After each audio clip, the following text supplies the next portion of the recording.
घर को बेचने की बहुत कोशिश की गई, लेकिन रात की आहटें और दरवाजों का अपने आप खुलना और बंद होना और कभी कभी आती वो रोने की आवाजें इतनी मशहूर हो चुकी थी कि डर का ऐसा माहौल खड़ा था कि वो घर बिक ही नहीं रहा था।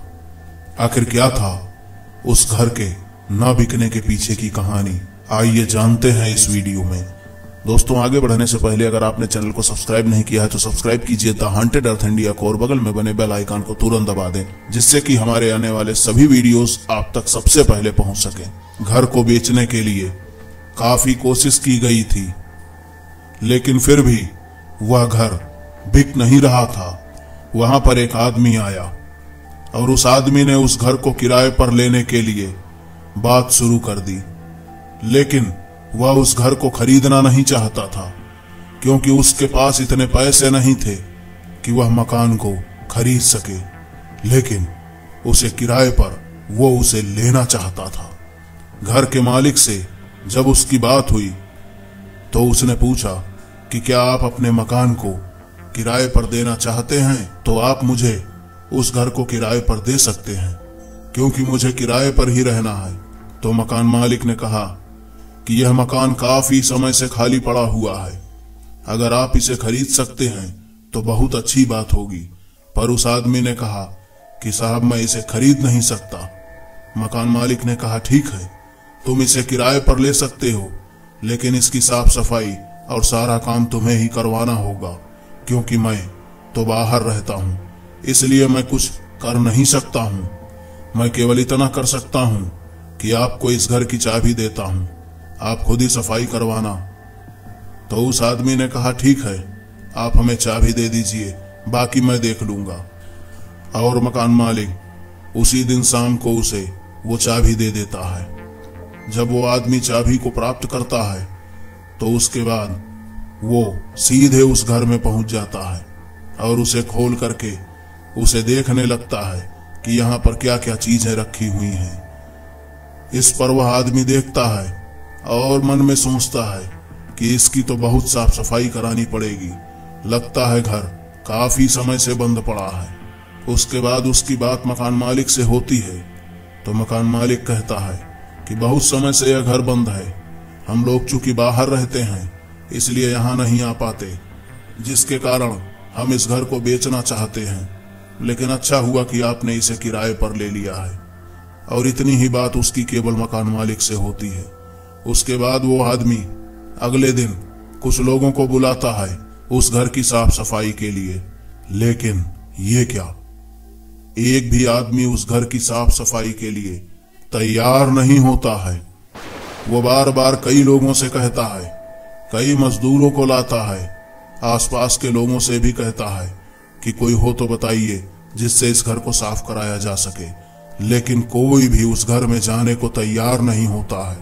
और उससे लोग कहते हैं कि इस घर में ना रहो, ये बहुत ही हॉन्टेड है, लेकिन उसके पास कोई ऑप्शन नहीं था। घर उसे बहुत सस्ते में किराए पर मिला था और उसकी इतनी सैलरी नहीं थी कि वो कोई दूसरा या बड़ा घर ले सके। आखिरकार थक हार करके उसके पास एक ही चारा बचता है कि वह खुद उस घर की साफ सफाई करे, और अगले दिन वो उसकी साफ सफाई में लग जाता है। करीब 2 दिन 2-2, 3-3, 4-4 घंटे काम करके वो उस घर को साफ करता है। जब वो घर अच्छी तरह से साफ हो जाता है तो वो अपने परिवार को भी वहीं पर बुला लेता है, क्योंकि वो वहीं पर एक छोटी सी नौकरी करता था, इसी वजह से उसे मकान भी किराए पर चाहिए था। उसके परिवार में 2 छोटे लड़के और उसकी पत्नी और वह खुद ही था, कुल मिलाकर 4 लोग ही थे। और उन्होंने वहां पर अगले दिन से रहना शुरू कर दिया।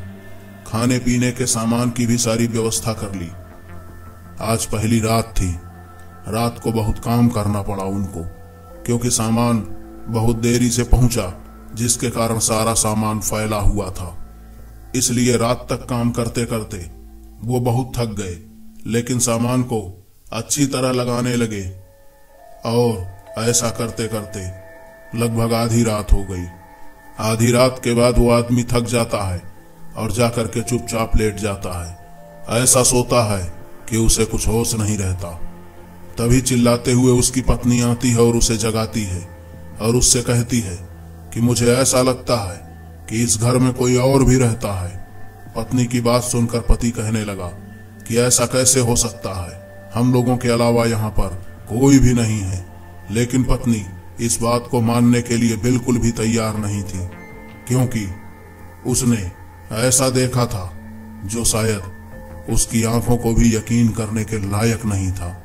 उसने देखा कि उसके किचन का दरवाजा अपने आप खुल रहा है और अपने आप बंद हो रहा है।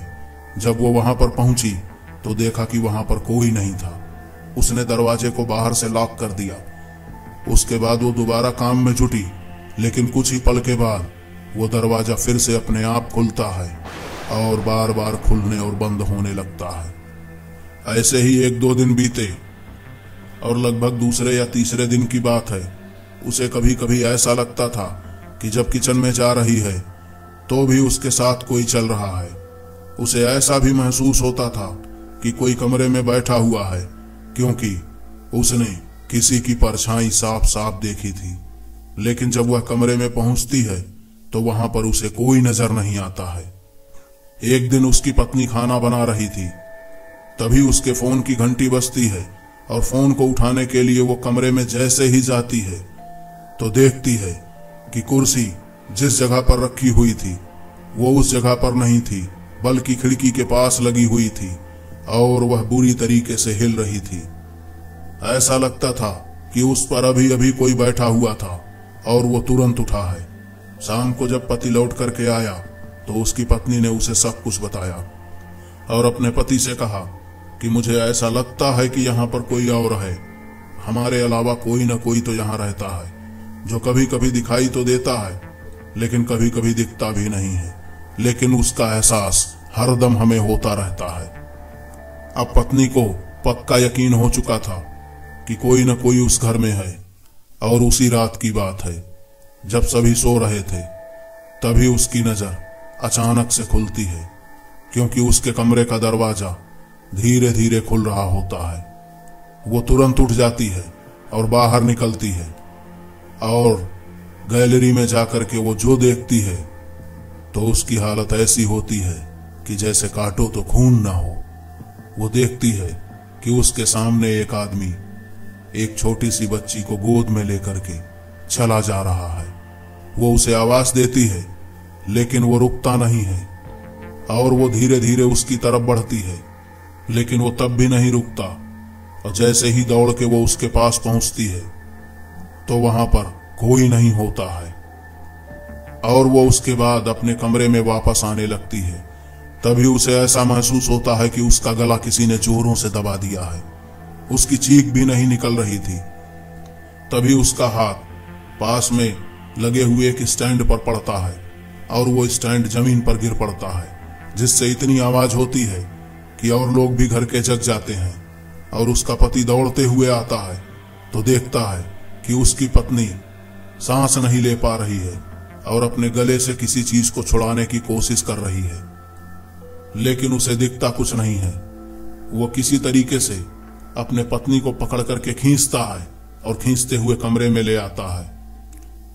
कुछ पल के बाद जब उसकी पत्नी होश संभालती है तो रोने लगती है और कहती है कोई उसका गला दबा रहा था और उसने जो देखा वो अपने पति को बताया। उसके बाद उन दोनों ने अगले ही दिन एक पंडित जी को वहां बुलवाया और उनसे कहा कि देखिए हमारे घर में क्या प्रॉब्लम है। उन पंडित जी ने जब देखा तो उन्हें कुछ समझ तो नहीं आया, लेकिन उन्होंने कहा कि एक पूजा करा देनी चाहिए और उन्होंने एक सामान की सूची बनाई। पति तुरंत जाता है और सामान लेकर के आता है और शाम को पूजा शुरू हो जाती है। जैसे ही सारे सामान को जमीन पर पूरी तरीके से लगाया जाता है, वैसे ही सारा का सारा सामान अपने आप बिखर जाता है। उसको 2-3 बार लगाने की कोशिश की गई, लेकिन अचानक से हवा का झोंका आता और सब कुछ वहां से बिगड़ जाता। पंडित जी समझ गए कि यहाँ पर कोई एक ऐसी आत्मा है जो इन लोगों को यहाँ रहने नहीं देना चाहती। वो कहते हैं जितना जल्दी हो सके इस घर को खाली कर दो, और पंडित जी वहां से चले जाते हैं। जैसे ही पंडित जी वहां से निकलते हैं वैसे ही उन दोनों को अपने बच्चों की चीख सुनाई देती है। वो दौड़े हुए अपने कमरे में पहुंचते हैं। चूंकि बच्चे छोटे थे, एक 4 साल का और दूसरा 6 साल का, और वो कमरे में पहुंच करके देखते हैं कि उनके बच्चे बेतहाशा रोए जा रहे हैं। किसी तरह दोनों अपने बच्चों को शांत कराते हैं तो उनके बच्चे धीरे धीरे कहते हैं कि उन्हें कोई बुरी तरीके से मार रहा था। अब वो एक पल भी वहां रुकना नहीं चाहते और उस घर को छोड़ करके निकल जाते हैं। सामान वो अगले दिन उठाते हैं। बाद में वो जब पता करते हैं तो उन्हें पता चलता है कि उस घर का जो मालिक था वो बहुत ही सीधा साधा आदमी था, लेकिन उसका भाई बहुत ही अकड़ू टाइप का आदमी था। वो उस घर को अपने भाई से छीनना चाहता था और एक दिन बदले की भावना में उस घर की चाहत में एक भाई ने दूसरे भाई और उसकी एक बेटी का मर्डर कर दिया और दोनों को उसी घर में कहीं दफन कर दिया। और वो भाई कोई और नहीं था, आज जो इस घर का मालिक है वही था। तो दोस्तों, ये थी आज की कहानी। आपको कैसी लगी हमें कमेंट में जरूर बताइएगा। वीडियो अच्छा लगे तो लाइक कीजिएगा, शेयर कीजिएगा। दोस्तों, चैनल को सब्सक्राइब नहीं किया तो सब्सक्राइब कीजिए द हंटेड अर्थ इंडिया को। बगल में बने बेल आइकन को दबाना बिल्कुल भी न भूलें, जिससे कि हमारे आने वाले सभी वीडियोस आपको सबसे पहले मिलते रहें। दोस्तों, तब तक के लिए स्वस्थ रहें, खुश रहें। Thank you.